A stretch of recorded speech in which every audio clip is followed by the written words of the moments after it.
into a new game. This is Changeling. It's an indie visual novel. I believe it's more of a romantic type of thing with 6 different characters that we can be with. And the only reason why I'm playing this is because it was included in a charity bundle. Excuse me. That I purchased ages ago. I'm not a fan of visual novels. They usually piss me off. um, but I'm gonna give this a go, and I'll try to keep an open mind as much as possible. I have a few visual novels on my channel already. The last one I actually recorded it, but did not post it. It was basically a love story between 2 male vampires, and one of them dated the other's father previously. That was one of the story points, and I was just like,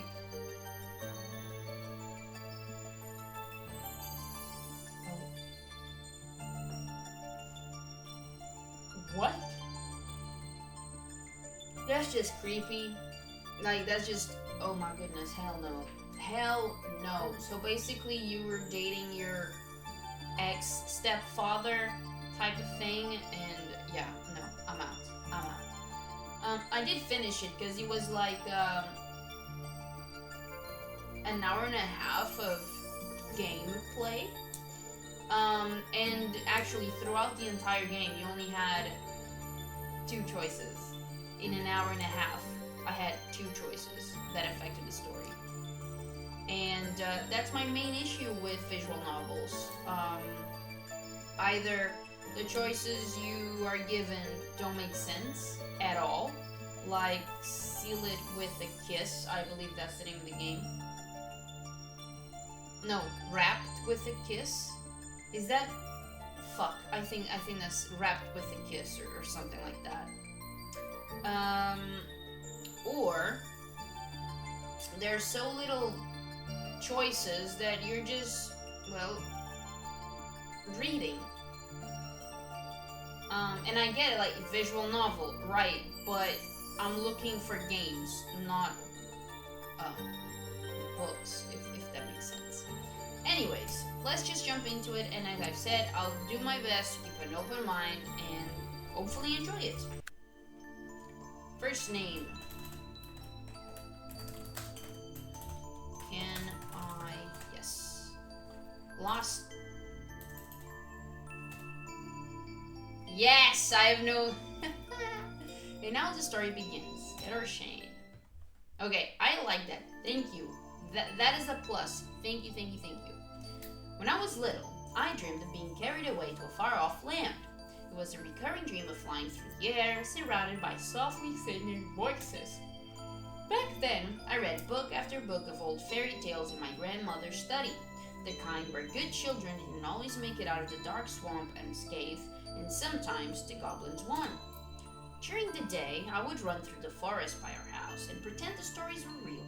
Every tree was a sentinel watching over me, and rustling leaves were the sweet whispers of fairies coaxing me further and further from the house. Then it all crumbled. The trees and games had to be left behind. Books were left to gather dust on shelves, and dreams were left to fade into memory. Years passed, and all that remained were the distant games and pretend play of childhood. Back then, I didn't know that real fairy tales were darker than anything I could possibly have dreamed up on my own. Chapter 1. Homecoming.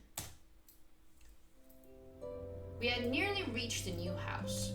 I was eager to get out of this cramped car and see the new place. The long road trip wasn't agreeing with me, but I couldn't complain too much. After 5 years in a city I hated, we were finally moving back to Pine Hollow, the place where I grew up. That alone was enough to keep my sanity intact during the 10th trip back. Unfortunately, the reason behind the move wasn't fantastic. Grandpa was ill again, and this time was under strict orders to take it easy. Since he had to avoid stress, he needed Dad's help with his business. Of course, he didn't think so, but Grandma was adamant. Get help or retire. So we were on our way back so Dad could take over. In theory, anyway. Not that Grandpa would let him.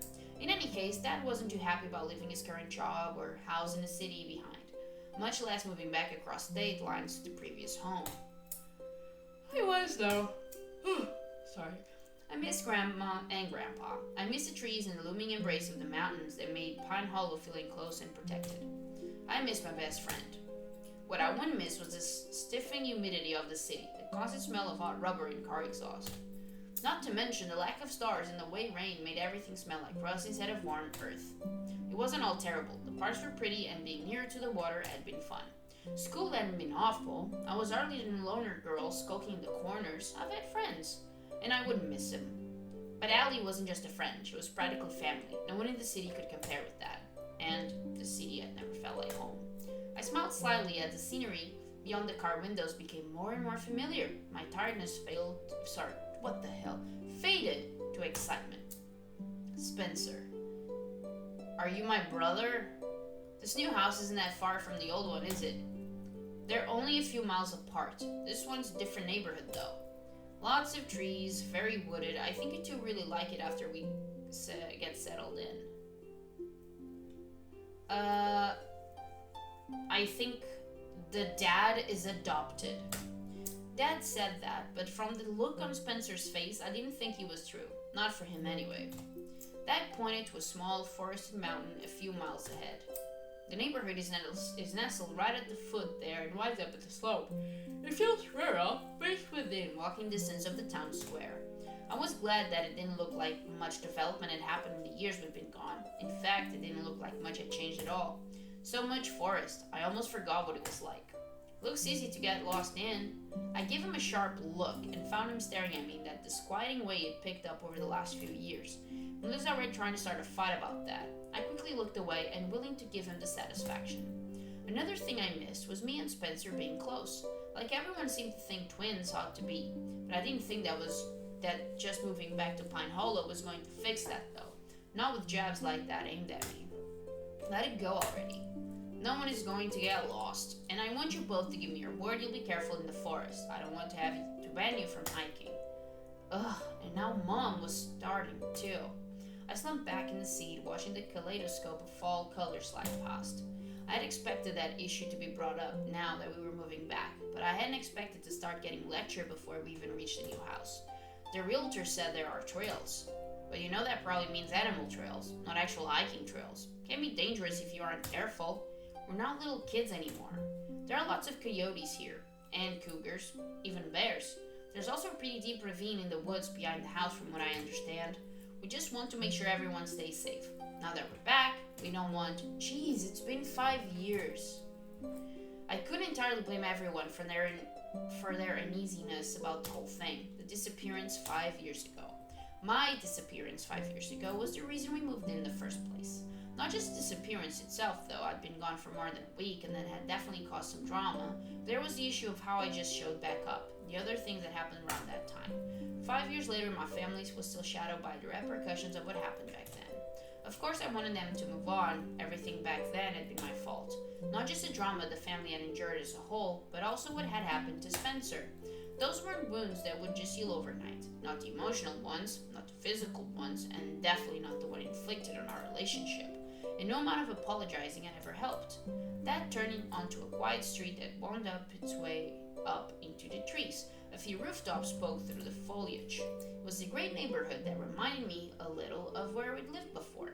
The sweetness of nostalgia helped wash away some of the lingering bitterness from the previous conversation. I loved the place from the moment we turned onto the street and passed over a trickling creek that vanished into the woods. Down at the foot of the mountain, and within walking distance of the houses, was the main street of town, filled with little shops and restaurants. But the neighborhood, hidden behind a thick wall of trees and curled around the mountainside, felt secluded and quiet. It was beautiful and perfect. Get our Shane, go check the boxes up in your room and make sure they put the right ones there. I'll let you unpack your things first, then I want you downstairs helping the kitchen. Spencer, same for you. Movers had already arranged most of the furniture in the house under Grandma's supervision, but the boxes with the smaller items and personal belongings still needed unpacking. Since she had to take care of Grandma couldn't do much more than tell them where to put the furniture and to try and get the basics set up for us. We still had a ton of work to do. Mom immediately busied herself trying to hang curtains to make the house look lived in. Dad started ripping into the boxes in the family room. Spencer vanished upstairs. I left Mom in the kitchen and went to take a look at the rest of downstairs. The house is really great. I'm glad you like it, honey. It wasn't new, but had been renovated inside. Looked modern and new, but still felt old and full of memories, and someone else's history. I love it already. My bedroom was right next to Spencer's.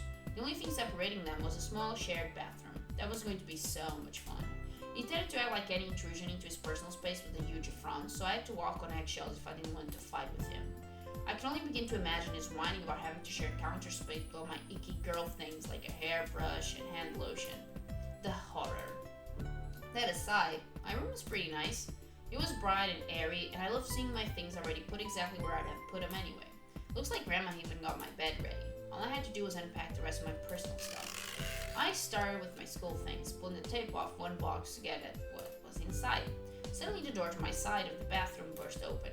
Spencer stalked in, dropping a dusty box on my clean bedspread. He could have at least knocked. They gave me one of yours. Don't pick a fight, just stay calm. I moved the box to the floor without saying anything. Spencer started to leave. Hang on, let me make sure I don't have any of yours. Hopefully he didn't make a habit of bursting in. Being my twin brother didn't mean he got to invade my privacy whenever he wanted. Especially since he would have had an aneurysm if I had slammed into his room that way. I quickly sorted through the box to see if any of his were lurking in my room. Sure enough, I found one with his name clearly scrawled on the top. Here, I think this one has some of your clothes. I nudged the box toward him with my foot. He scowled at me before picking it up and stalking back to his room. The door on his side of the bathroom slammed shut. Yeah, you're welcome. I felt like every interaction with him was like that lately. It was worse than ever, actually. But then he wasn't likely to forget his negative memories of Pine Hollow soon, and I was pretty sure he was just annoyed by the fact I was happy to be back, which meant taking it out on me, of course. He'd never loved this place the way I had anyway, so he wasn't really inclined to overlook the bad memories in the first place. I sighed and continued pulling things out of boxes. Patience, patience. It was just hard to have all this stuff stirred up again. I mean, even if I accepted responsibility for what had happened back then, I didn't think it meant I also had to sentence myself to guilt and misery forever. Not for something that had happened when I was 12, something I couldn't even remember. I left my boxes on the floor and went to peer out the window. So, do you or do you not remember the disappearance? Because right now you are contradicting yourself. And secondly, and this has been bothering me for a while, your grandpa is sick. Your dad is a man-child throwing up a tantrum that he decided to come back and assist in order to, improve, I'm guessing, his own father's health. So, you either care or you don't. And if you care, stop being a bitch and stop complaining about it because you're healthy and your father's not. So man the fuck up. And this character, I guess myself, the brother, they are not concerned at all with the grandpa. And I get it that that's not the point of the story, but it's so baffling to me that you would ignore such a situation other than, okay, we need a reason to have these characters move back to the town that they grew up in. Oh, I know. Let's get an old man sick. Yeah, that's reason enough. And then every character is just so fucking selfish. It just pisses me off. It's really bothering me. Moving on, I pressed my head against the glass, watching the trees sway slightly in the fall breeze. It was probably stupid to say I felt more complete in this town. At a glance, it looked like dozens of others you could find scattered through the area. It was beautiful and sunny sometimes, and others it was really eerie. There were days when the clouds hung low over the mountains, the fog was super thick through the trees, and you could almost imagine it was haunted. The truth was that I felt I lost something in this place 5 years ago. Maybe I was only happy to be here because I felt that now I had a chance to get it back. I left the window and went back to unpacking before Mom started yelling at me to come join the battle of bubble wrapping the kitchenware. In any case, I was being annoyingly sentimental. Pine Hollow was special to me, maybe, but it wasn't special in general. It was one of those little towns with more urban legends than any reasonable person could count. Hundreds of stories about creepy happenings in the woods, and for every one of them, no matter how unlikely, there were dozens of people willing to believe it. That's probably why people were so quick to leap on the oddities of my disappearances. They weren't really even that odd, at least I didn't think so. The rational public wrote them off as strange but unexplainable. I got lost and got unlost, big deal. Though, to be fair, the first time it happened I was 9, and when I got unlost, I was also unhurt, even after 10 days in the woods alone. I was definitely lucky I got home safely. It wasn't supernatural, not like some people apparently insisted. It was just the amnesia that caught people off guard, I think. I couldn't remember a thing that happened while I was missing. I still couldn't. The psychogenic amnesia was a thing. What kid would want to remember being terrified in the woods for a week and a half? Not me, clearly. I started filling my closet with clothes and carefully lined up my shoes and boots. I should totally get a new pair to celebrate being home. I left the closet and began arranging my study things on the desk. We'd be starting back to school on Monday after an inevitably busy weekend. The same private school we'd gone to before we left. That was the only thing I had mixed feelings about. There just had been such a fuss about my last disappearance, the one when I was 12, the one that had the real catalyst for everything, that had been when everything just broke. I'd been missing for nearly 2 full weeks. The newspapers were running dramatic and hopeless stories. There was speculation about whether I was a runaway or if it was a ploy for attention. After all, it had happened to me before. There were such parties out every day looking for any sign of me. My parents were heartbroken. Again. Spencer was out with a search party one evening and got separated from them. They heard the screams and feared the worst, but he ran out of the woods a short time later in hysterics, clutching at one of his eyes. Then I walked out after him in a daze but unharmed. They never found anything wrong with his eye. He lost his vision in it, but no one knew the reasons. He was saying a lot of crazy things at the time. No one knew if he had hit his head or had maybe gotten attacked by a stray cougar. And again, I didn't remember a thing. There was a lot of public interest in the incident due to the fact that it was the second one involving our family, and me specifically. People loved mysteries, and I had given them one. If I wasn't making it up, and I wasn't, then what sort of trauma could give me amnesia twice? No one could do anything but speculate, endlessly. My family tried to just get on with life, but it hadn't been easy, more like impossible. There had just been too much stupid speculation and skepticism. At school, there were rumors that we'd both done the whole thing for attention, and Spencer's injury was fake, that he had a psychotic episode and tried to kill me. It was a mess. And so, we just left. Ugh, why am I even thinking about this again? I shook off all those old negative thoughts. It was years ago. People had forgotten. Everything was going to be fine. I stacked the empty boxes off to the side, on the opposite side of the room. I set up my painting things, the cabinet for my art supplies was nearby, and I quickly stacked everything inside. The sunny room was going to be perfect for painting. It even faced north. I love that they remembered that when they picked this room for me. Cata, Shane, are you finished yet? I'm nearly done. Give me a few more minutes. I turned my attention to my small library of old books. I had all the classics, all used and worn and beautiful. And of course, there was lots of Shakespeare. It only took a few minutes to get the books on the shelves. I tried to organize them properly tomorrow. Once I was finished unpacking, I gave my room a satisfied once over before heading downstairs to help Mom unpack the kitchen. What should I do with the boxes in my room? I'll have to figure out what the recycling pickup schedule is so we can crush them and set them out. For now, just leave them. Okay. Meanwhile, can you set these out on the back porch? She motioned to a few large empty flower pots near the table. No problem. When you're back, I have a few things for you to take to the basement. Yay, come on, hurry it up. Hey, Captain. Navigating the door handle was a bit interesting, but I managed to get outside without breaking anything. I set them down near one of the brick columns and looked across the overgrown backyard. Something interesting caught my eye, and I hopped off the porch to investigate. At the back, I'm a little hollowed out. What the heck?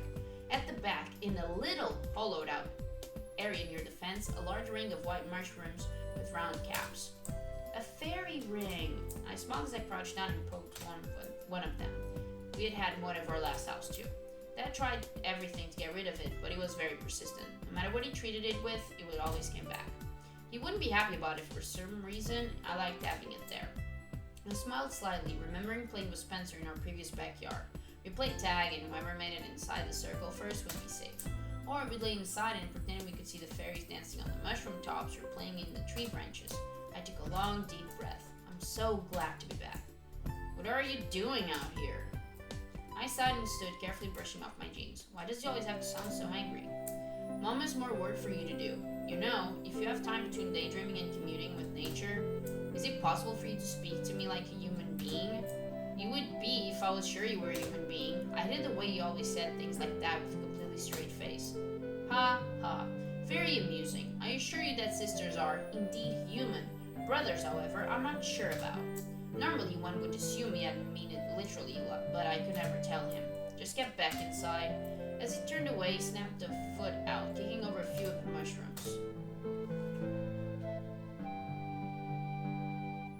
You know, I'm gonna get angry because I'm fucking sick of this guy's attitude. I couldn't help but get angry. It was probably petty of me, but he always did that kind of thing. I was so tired of it. I grabbed his arm, holding it tightly when he tried to pull away. Why do you always have to do something like that? Who cares? You're just mushrooms. What's your problem? You are. You don't always have to lash out at things just because I like them. He opened his mouth as if to respond, but didn't quite get it out. What are you two doing out here? Quit fighting and back in there and help. Spencer yanked his arm out of my grasp, narrowing his eye. Don't touch me. His angry hiss echoed in my head as I watched him stalk back inside. I looked down at the crumbled mushrooms lying in broken bits on the grass. They'd grow back. It was stupid to care. Wow!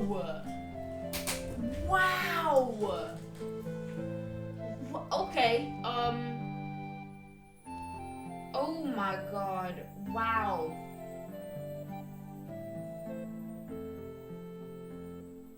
Wow. The disrespect. The disrespect for nature. Wow. I hated seeing something pretty messed up for a stupid reason. I hated that he had to ruin everything like some kind of creepy assassin of joy. Oh my god. Oh my god. Oh my god. Oh my god. I'm gonna have a real hard time finishing this. I shoved my hands in my pockets and headed back inside. There was a quiet rustle of dry leaves behind me, and I glanced back. There was nothing there. Probably a squirrel or something. Casting one last glance at the fairy ring, I stepped back into the kitchen, prepared for a list of chores to complete before dinner. I was just glad Dad was already talking about ordering pizza instead of trying to cook. That night I had a vivid dream. In it was the sense I was looking for something that I had to find my way home. There were tall trees draped in emerald moss and broken branches that reached to the sun. There was a faint singing, childish voices whose words I couldn't make out. It was a dream that left the taste and smell of a warm, wet earth in my mouth as I woke. What the hell? The smell quickly faded and was replaced by that of bacon and eggs as sunlight warmed my eyelids, beckoning me to wake up. I'm sorry, if you are asleep and and whatever you dream of leaves you with whatever taste in your mouth, you need to brush your fucking teeth. I rolled over and snuggled deep into my blankets. Mom was already up. I could hear her downstairs talking to Dad as she cooked breakfast. The prickle of sunlight against my eyelids coaxed me out of sleep and warmed my face. But Shane, I know you want to sleep in, but we still have a lot of unpacking to do. I'm up. Sort of. The last remnants of my dream faded as I staggered out of bed and to my closet to rummage for something to wear. It was a dream I had many times, though not for a while. That sense of having to get home, I assume it was a dream from when I had gotten lost in the woods. From when I had gotten spirited away, as my grandmother always called it. Being back must have been dredging up some of the old feelings from back then. I glanced toward my half-open curtains. It was a bit chilly this morning. Should probably find something warm. As far north, it always felt like summer simply stopped abruptly, giving way to instant autumn. Yesterday when we arrived, it had been sunny with a hint of chill, but I was betting the mornings were pretty cold. Hey, Mom says stop fooling around and get your butt downstairs. I nearly jumped out of my skin when he just walked into my room. In response, I snatched a stray sock and threw it his way. I'm getting dressed, you creep. Then shut the door. Fine. I marched across the room, slammed the door in Spencer's face, threw my clothes on, and wrangled my curly hair into some semblance of a ponytail. Not exactly the height of stylishness, but we still had unpacking to do, and Mom could be a slave driver. Function over fashion, or whatever. I got downstairs in time to see Mom setting out the plates. First breakfast in the new house. Wow, you really went all out. Bacon, eggs, even pancakes, and glorious, glorious coffee. Dad walked by munching on something and Mom scowled at him. Sit at the table if you want to eat. Too busy. He reached for another piece of bacon, but she slapped his hand. He just grinned at her. As soon as she turned away, he grabbed the bacon and shoved it in his mouth and fled the room. I rolled my eyes at them and was about to sit when Mom yanked my breakfast away ruthlessly. What? She pointed to several garbage bags in a box by the door. Uh-oh. You said you'd take them out last night and didn't. The bags go to the bins out front and the box goes to the tool shed out back. Both of them for breakfast.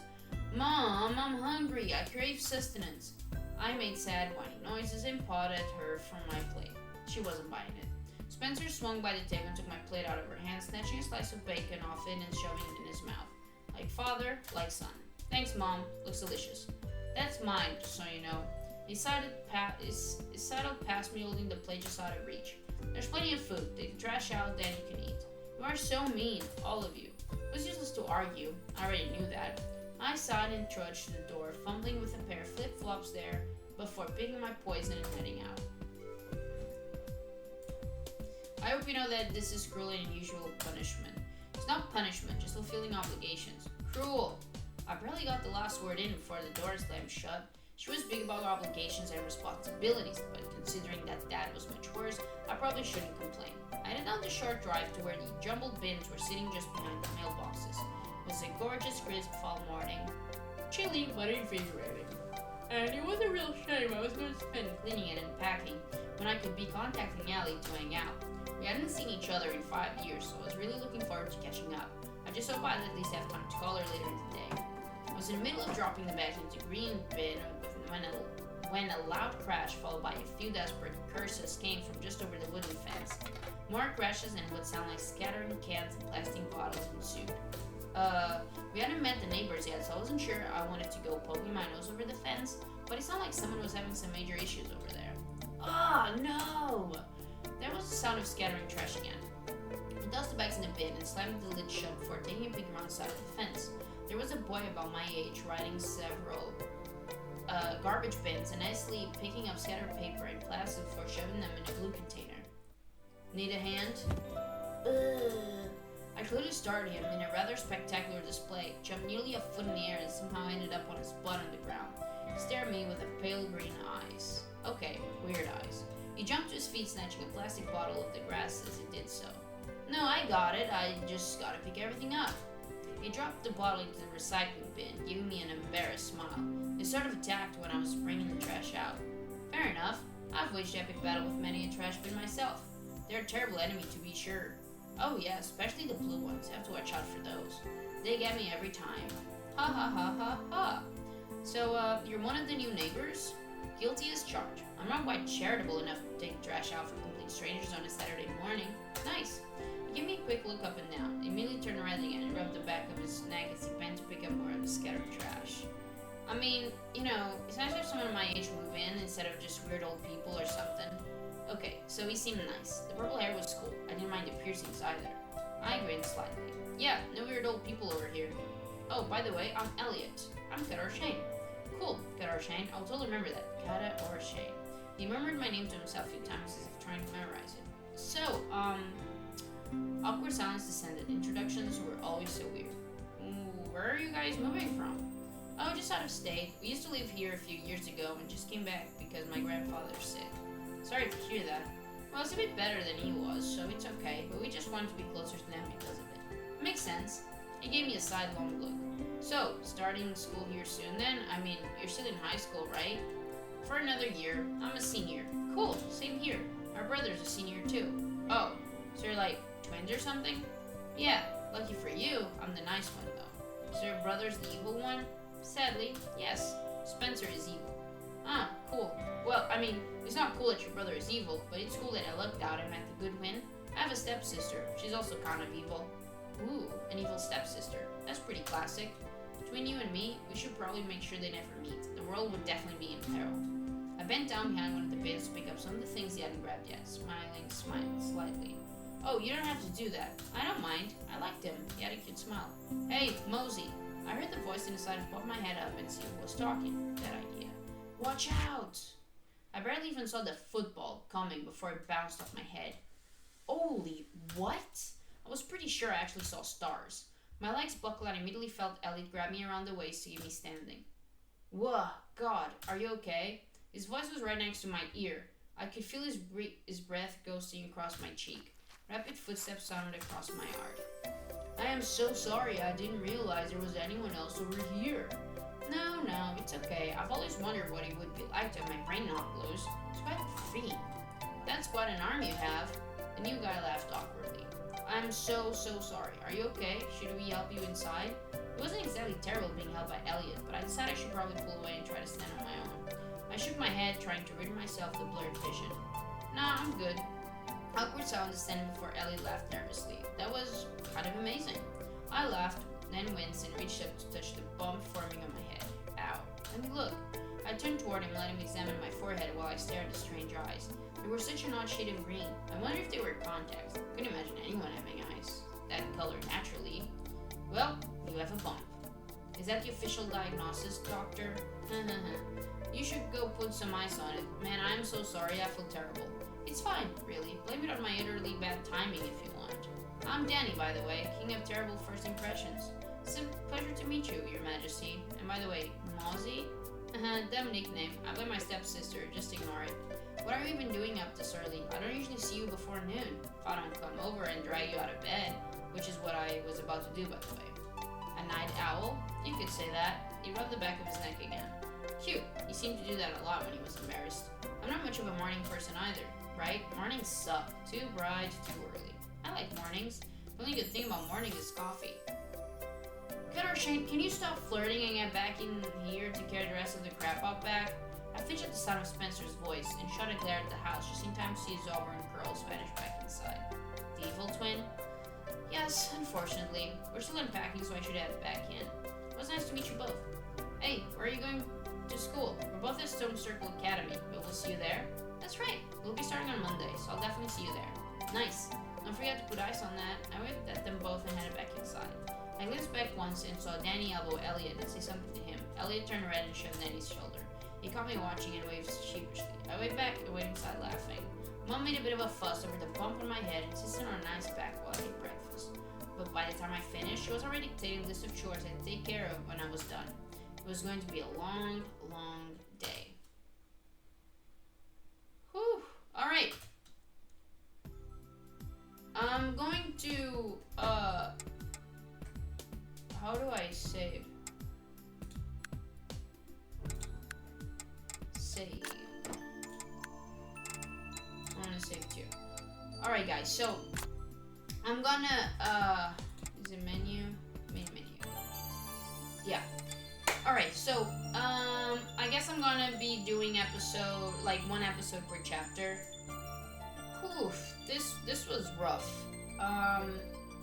Don't really feel a connection to, Danny and Elliot. If I did have to choose between them, I would go, and it was mandatory to choose, I would go for Elliot. But to be fair, we don't really know much about Danny, so yeah. And Spencer is pissing me off, like, tremendously. Can we like get a divorce from a sibling type of thing? Can we do that, please? Anyways, guys, I hope this has been somewhat enjoyable.